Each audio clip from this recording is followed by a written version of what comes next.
സൃഷ്ടികളിലേക്ക് റബ്ബ് ഏറെ അടുത്തു വരുന്ന ദിവസമാണത്. ദുആക്ക് പ്രത്യേകം ഇജാബത്തുള്ള സമയങ്ങളാണത്. പാപങ്ങൾ പൊറുപ്പിക്കപ്പെടുന്ന, നന്മകൾക്ക് ഇരട്ടികളായി പ്രതിഫലം ലഭിക്കപ്പെടുന്ന, അതേപോലെ തന്നെ നരകവിമോചനത്തിന്റെ അവസരങ്ങളാണ് അതൊക്കെ. മാമിൻ യൗമിൻ, ഒരു ദിവസവും ഇല്ല, അക്സറ മിൻ അൻ യുഅ്തിഖല്ലാഹു ഫീഹി അബ്ദൻ മിനൻ നാർ, അടിമയെ നരകാഗ്നിയിൽ നിന്ന് മോചിപ്പിക്കുന്ന ഇത്രയേറെ മോചനം നടന്നുകൊണ്ടിരിക്കുന്ന ഒരു ദിവസം.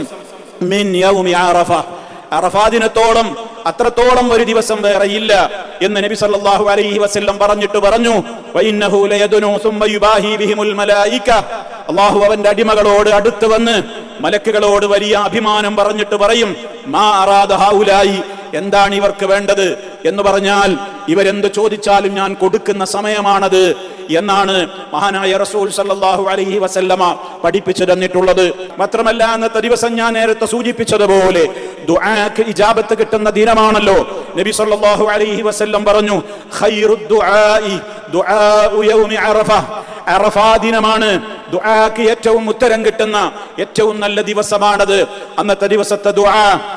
അതുപോലെ തന്നെ അന്നത്തെ ദിക്റുകൾ, വഖൈറു മാ ഖുൽതു അന വന്നബിയ്യൂന മിൻ ഖബ്ലി ലാ ഇലാഹ ഇല്ലല്ലാഹ് വഹ്ദഹു ലാ ശരീക ലഹ് ലഹുൽ മുൽക് വലഹുൽ ഹംദ് വഹുവ അലാ കുല്ലി ഷൈഇൻ ഖദീർ എന്നുകൂടി അതിനോട് നബി സല്ലല്ലാഹു അലൈഹി വസല്ലം ചേർത്ത് പറഞ്ഞു. മഹാനായ റസൂൽ കരീം സല്ലല്ലാഹു അലൈഹി വസല്ലം ചോദിക്കപ്പെട്ടു, അല്ലാഹുവിന്റെ പ്രവാചകരെ, അറഫാ നോമ്പിനെ സംബന്ധിച്ച് എന്താണ് അങ്ങേക്ക് പറയാനുള്ളത്? അവിടുന്ന് അതിന്റെ മഹത്വം പറഞ്ഞത് കേൾക്കുക. യുകഫിറു സനതൽ മാദിയ വൽ ബാഖിയ, കഴിഞ്ഞ ഒരു വർഷത്തെ, വരാനിരിക്കുന്ന ഒരു വർഷത്തെ, 2 വർഷത്തെ ചെറുദോഷങ്ങൾക്കത് പരിഹാരമാണ്. ഒരൊറ്റ ദിവസത്തിന്റെ നോമ്പ് 2 വർഷങ്ങളോട് കിടപിടിക്കുമെങ്കിൽ എത്രത്തോളം പ്രാധാന്യമുണ്ട്. അതുകൊണ്ട് തന്നെ ഈ ഒരു ദിവസം അറഫാ ദിനത്തിലെ നോമ്പനുഷ്ഠിക്കുന്ന കാര്യത്തിലും നമുക്ക് വളരെയേറെ ശ്രദ്ധയുണ്ടാകണം. പ്രത്യേകം എല്ലാ തിന്മകളിൽ നിന്നും വിട്ടുനിൽക്കേണ്ടുന്ന കാലമാണ്. ഏത് കാലത്തും നമ്മൾ കണ്ണിനെ നിയന്ത്രിക്കണം, കാതിനെ നിയന്ത്രിക്കണം, നാവിനെ നിയന്ത്രിക്കണം.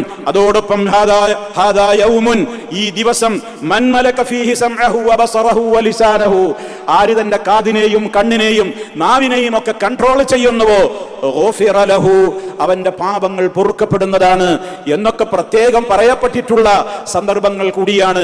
അതുകൊണ്ട് അറിഞ്ഞുകൊണ്ടൊരു തിന്മയിലേക്ക് നമ്മുടെ കണ്ണും കാതും നാവും ചലിപ്പിക്കാതെ കൃത്യമായി റബ്ബിനെ തഖ്വ പാലിച്ചുകൊണ്ടുള്ള സൂക്ഷ്മമായ ജീവിതത്തിന്റെ അവസരങ്ങളാണ് നമ്മുടെ മുമ്പിലുള്ളത്. നാം വളരെ ശ്രദ്ധയുള്ളവരായി മാറുക, റഹ്മാനായ റബ്ബിനോട് കൂടുതൽ അടുക്കുക, പാപങ്ങൾ അവനോട് ഏറ്റുപറയുക.